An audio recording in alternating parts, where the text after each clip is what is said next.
Hello everyone, this is Crota giving you a shoutcast between Enrix and me here on Blistering Sands. This is going to be a 1v1 matchup. A lot of the people on the live stream channel wanted to know who would win in a battle with me against one of my 2v2 partners. So I went ahead and I said, okay, go ahead, we'll do this 2v2 or 1v1 matchup here on Blistering Sands.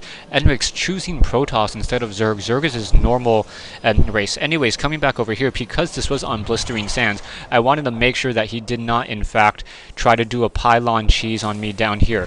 What this will do is, with the supply depot in this position, he will not be able to drop down a gateway. And if I do see another pylon in this position, I can move this SCV over and go ahead and just focus it and let it sit right here, and then he will not be able to get any gateways into this position. So he will definitely be behind as he goes ahead and he wastes this pylon down here, and then he's also going to be forced to, he also would stop his probe production. So that's my counter towards the cheese on this particular map.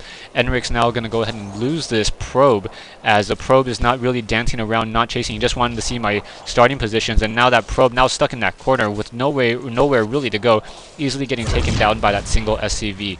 SCV now going to go ahead and head back out. One of the issues with getting that supply depot on that back door instead of that front door first is it does expose your front door.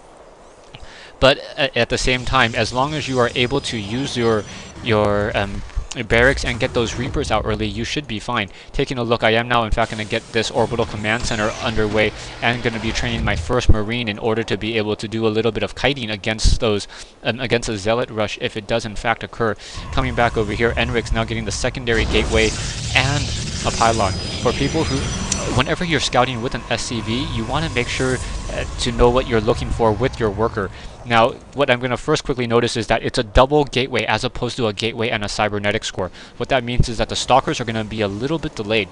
Secondly, I'm going to look in and see that he's only getting single gas. So that single gas means that he's not going to be doing all that much. What I want to do is, I should have just dropped this SCV and started building on this refinery and then stopped building it at about like 725 or 725 hit points. If I was able to do that, that would greatly delay his gas production, and by greatly delaying his gas production, it would mean less stalkers and less additional units as well. Zealot now comes up that ramp, and now gonna go ahead and see that my SCV is gonna go ahead and drop down. I think, no, not yet. He's not dropping down a refinery yet. That is what I'm gonna be doing. Zealot now trying to come in, and now I finally drop down this refinery, trying to get this refinery built. By building this refinery, it will in fact delay his gas just a little bit.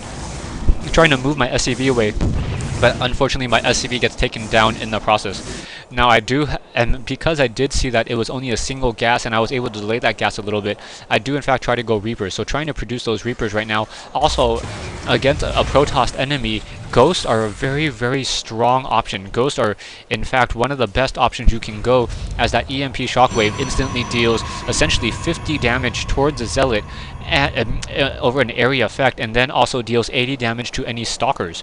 So that is in fact very, very strong. Now, finally getting that secondary gas from Enrix, so Enrix will in fact be able to get a lot of gas. He's already sitting on a fair amount of gas as well. Cybernetic core now upgrading to Warp Gate off of a triple gateway production and getting that robotics facility, most likely for an observer, as that is the best and that is the best scouting unit for the Protoss. Taking a look at this, a final Reaper now getting produced, as Marines are now getting produced as well. So these Reapers a little bit delayed. I should have tried to perhaps rush with these 3 Reapers, but I generally like a group of 4, as even though if you lose 1 Reaper, you are going to be able to deal a lot of damage with the other 3. The other 3 are still able to single shot if they focus fire down a worker. Unless it's an SCV, then you need 4 to really single shot a worker. Coming back over here, Reaper finally going to be coming into play, so Reaper now going to hop on out. Pylon now being dropped by Enrix, so Enrix putting a pylon on this back door, trying to make sure that I do not try to push in through this position. Zealots now going to be coming, Zealots now just waiting over here, as we have a sentry and a disruptor, so a group of units just waiting on this back door. Robotics facility with that observer now going to go ahead and move out with that observer and try to do some scouting. Taking a look, my strategy at this stage in the game is double barracks, try to get some ghosts, try to get some marauders, and just harass. Just see how effective my harass is in fact going to be. Zealots, and now gonna go ahead and try to push back in. I was able to take down one of those buildings, and now gonna try to take down another one of these buildings. Enrix is gonna lose another pylon here, and I'm gonna be able to essentially escape with all of my units. So by being able to escape with all of my units, that gives me a definite advantage. I was able to deal 200 minerals worth of damage, and now he definitely needs some more pylons in order to be able to produce any additional units. He does in fact however have a fair amount of stalkers, so these stalkers are going to be able to focus down any of the roaches that now trying to, or sorry, not roaches, any of the marauders that I go ahead and move out. I go ahead and scan that front door, and I in fact see that there are a Sealer robotics facility, and at this time I'm concerned about Immortals. Immortals are a very, very strong unit, but I do not think I was able to see the rest of this army. So 3 stalkers on that high ground. He's also gonna have an observer over here, so observer gonna quickly scout out the rest of these marauders and these marines. Also gonna have a couple of reapers down in this position, and I want my reapers to really try to engage against those zealots more than I want them to engage those stalkers. We're gonna go ahead and having a fight here. My reapers get a little bit too far ahead, and I want to try to move my units back, and now he's able to focus down one of my stalkers, so I lose one of my stalkers needlessly, but in comes this whole entire fight right now. So in come these units. Stalkers now trying to focus down, get an EMP shockwave down, able to focus down a lot of those zealots. So zealots already low on damage, already dealt a lot of damage towards these stalkers. Stalkers now trying to move around. Marine is trying to finish off the rest of this fight, but stalkers are able to just focus down. Zealot getting taken down by that, or taking a lot of damage from that ghost, as that ghost does 20 damage. Gonna go ahead and focus fire the rest of these units as more marauders come in from that backhand side. And why is this game lagging this much?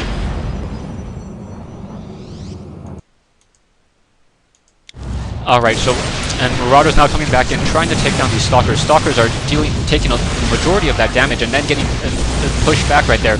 Ghost still does not have enough energy for an additional EMP, and now I've able to just essentially push through that front door. I want to take down as many of these units as I can. The warp gates are still on cooldown, so he's trying to warp in as many of these buildings as I can. Marauders now trying to take down these pylons. If I'm able to take down all of these pylons, all of these gateways will in fact be unpowered. Immortal quickly gets cancelled in order so that he can start warping in some additional units. Could perhaps warp in some units on that backhand side so that those zealots are able to go ahead and push on in. A single ghost is still in here, but that ghost does not have enough EMP energy to really EMP any of these units. Trying to focus down the rest of those zealots. Zealots getting one of those zealots quickly getting taken down, but the zealots now trying to just chase down these particular units. Marauders trying to do a little bit of kiting, but I cannot force his zealots to continue to chase me down.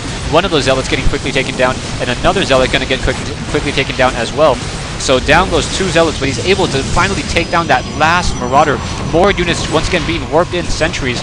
And this attack is going to fail, as I'm going to be forced to try to move away with these units. Stalkers trying to chase me, and he's able to once again push back out. Unfortunately for myself, I was able to go ahead and set up a natural expansion over here during that whole entire attack and that whole entire pressing.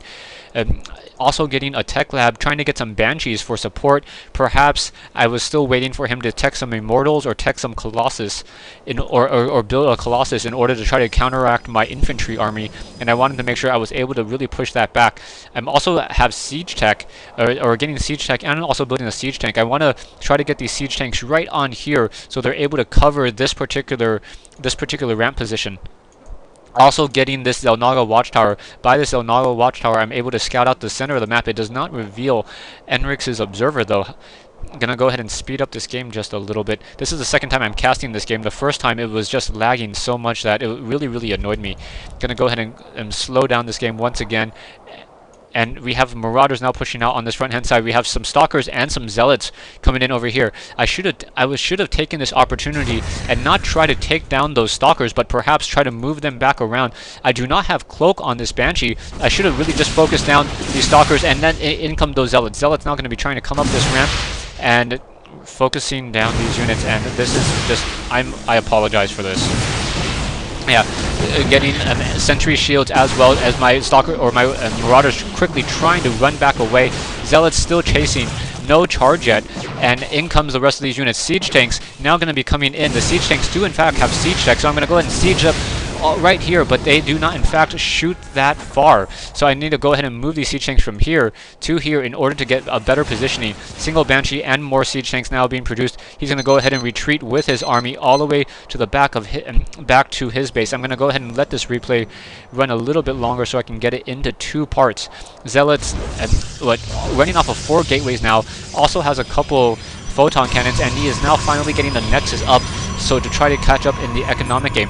I have 31 harvesters to his 26, so and I'm definitely winning in terms of the economic war. I do a scanner sweep at this stage, and I realize that he does in fact have those, and he does in fact trying to set up a natural expansion. So stay tuned for part 2 and what I hope to be the conclusion of this replay between me and Enrix here on Blistering Sands.